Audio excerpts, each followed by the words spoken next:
ha dado cuenta de algo. Es que la simetría que existe ahora a nivel político, a nivel cultural y a nivel militar nos ha llevado a un punto en el cual la lucha armada se agotó de alguna forma. Si uno suma los cálculos del Ministerio de Defensa de Colombia de cuántos hombres tiene las FARC y el ELN, podrían ser 11.000. Si uno suma los cálculos de las organizaciones de sociedad civil que hacen este tipo de seguimientos, observatorios del conflicto y demás, podría ser un máximo de 15.000 hombres en armas. El Estado colombiano tiene 500.000, tiene más de 150 helicópteros artillados, tiene cualquier cantidad de gente de Israel, de España, de Inglaterra y de Estados Unidos volando por cielos colombianos, mandando una serie de bombas que tienen un nivel de precisión tremendísimo. Incluso hay zonas donde la guerrilla no puede moverse más de 5 hombres en conjunto, porque inmediatamente hay detectores de calores y hay aviones volando y sencillamente el tema se acabó. Pues el punto es que la confrontación militar en Colombia ha variado sustancialmente en la última década, y de esa confrontación militar hombre a hombre, en la cual el ejército colombiano siempre ha sido superior. Pero es que una cosa es que en términos militares hay un combate hombre a hombre con fusiles y que la guerrilla así tenga que huir o pueda trazar estrategias diferentes para dar golpes. Pero lo que ha sucedido en los últimos 10 años es que han disminuido esas confrontaciones hombre a hombre, y lo que se viene dando es el bombardeo de precisión de parte del ejército. Y ese bombardeo de precisión le ha costado al secretariado de la FARC, por ejemplo, buena parte de sus mandos. O sea, el segundo al mando del secretariado de las FARC, Raúl Reyes, fue asesinado en uno de estos bombardeos. Cano fue encontrado también, o sea, el primero al mando, hasta cuando estaban empezando el proceso de negociaciones, fue asesinado también en un operativo de estos. Mono Bojoy, que era el mando militar, también fue asesinado en un operativo de estos. O sea, lo que voy es que hay una simetría casi que insuperable y que lleva a la dinámica del conflicto armado en Colombia a que la insurgencia esté vencida estratégicamente. Ojo con lo que estoy diciendo, no estoy diciendo que está vencida militarmente, estoy diciendo que la estrategia de tomar el poder con las armas no es posible. Y si no es posible esa estrategia, la pregunta es si continuar en armas es rentable políticamente para la insurgencia o no. Y en esto lo cierto es que hay una derrota política a la izquierda y a los pueblos del mundo, y hay una derrota cultural muy fuerte. Hay un rechazo muy fuerte de amplios sectores de la ciudadanía colombiana a la existencia de hombres en armas en la insurgencia. Y es una derrota cultural, es una derrota en la medida en que muchas veces ya ese rechazo no responde siquiera a un análisis político de alguien. Si uno lo analiza políticamente, lo puede discutir, y si perdió la discusión, pues la perdió. Sino que ya es un tema que la gente lleva instalado en su chip en Colombia desde muy pequeñito. La guerrilla, el malo y el terrorista, y pare de contar. Culturalmente ya fue asociado así. Luego cambiarlo es muy difícil. Esto ha llevado a que se llegue a una conclusión, y es: esta estrategia de la lucha en armas se perdió como estrategia, como medio. En consecuencia necesitamos avanzar en otro medio. La lucha en armas no es un fin, es un medio. En consecuencia, la insurgencia, lo que creemos ver es: necesitamos cambiar de medio, y el medio debe ser dejar las armas e inventarse otra cosa. ¿Qué se están inventando? Pues no sé, pero básicamente esa es una de las principales cosas.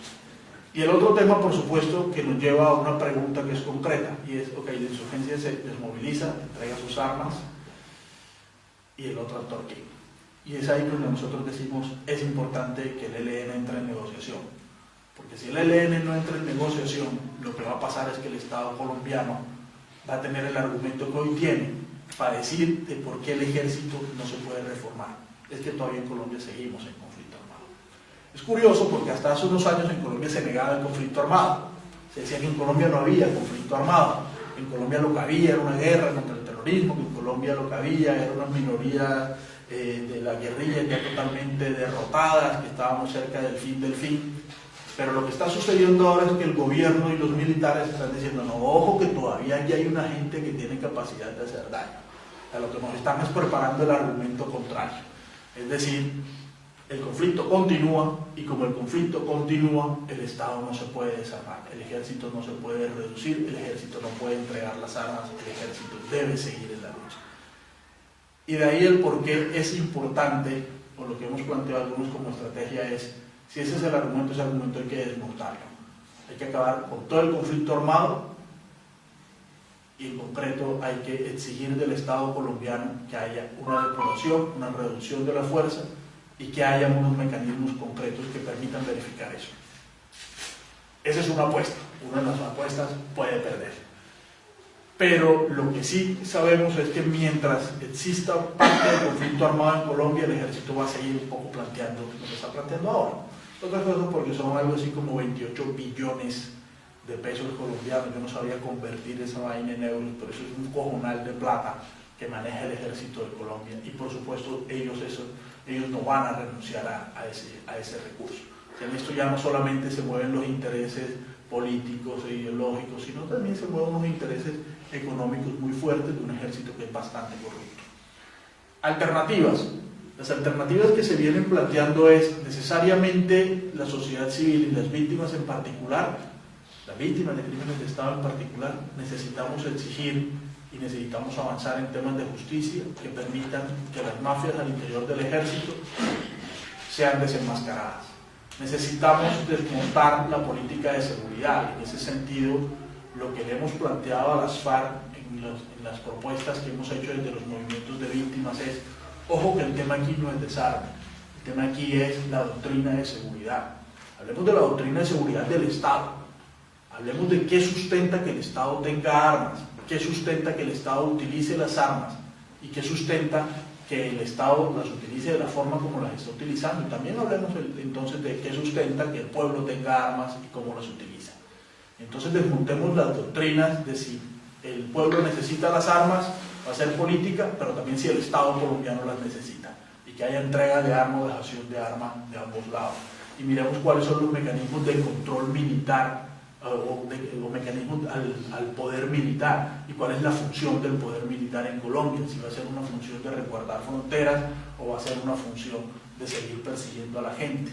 Y ahí hay que entrar a desmontar la doctrina de seguridad nacional que sigue dando vueltas en Colombia desde los 60. El enemigo interno, la persecución al sindicalista, la persecución a lo demás. Y ahí hay que desmontar también unos centros de poder que habría que desenmascarar y darse cuenta quiénes son esos centros de poder en las fuerzas militares que determinan que las fuerzas militares sean criminales. No es gratuito que las fuerzas militares maten 5.800 personas en 8 años y que las maten en todo el territorio nacional de la misma forma.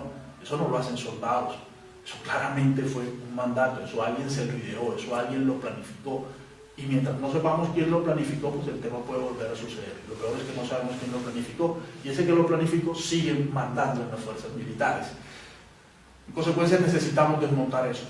Yo quisiera ser optimista, pero en este tema no puedo serlo. Este va a ser el tema más difícil del proceso de paz en Colombia. Vencer al ejército de Colombia en esa doctrina de seguridad es una lucha que va a ser una lucha de muchos años y una lucha ciudadana. Yo no veo que la insurgencia vaya a ganar esa guerra en la negociación política. Y no lo veo por unas cosas que no conté. Ahora mismo, y voy a hacerlo rápidamente, ahora mismo en Colombia se están discutiendo en el Congreso 5 reformas legales para garantizar la impunidad a los militares, para garantizarle que no se investiguen, para garantizarle que los que sean investigados por los mismos militares y para garantizar que los pocos que han sido condenados se les revisen sus condenas. Es decir, el Estado colombiano está intentando salvar al poder militar en todo esto.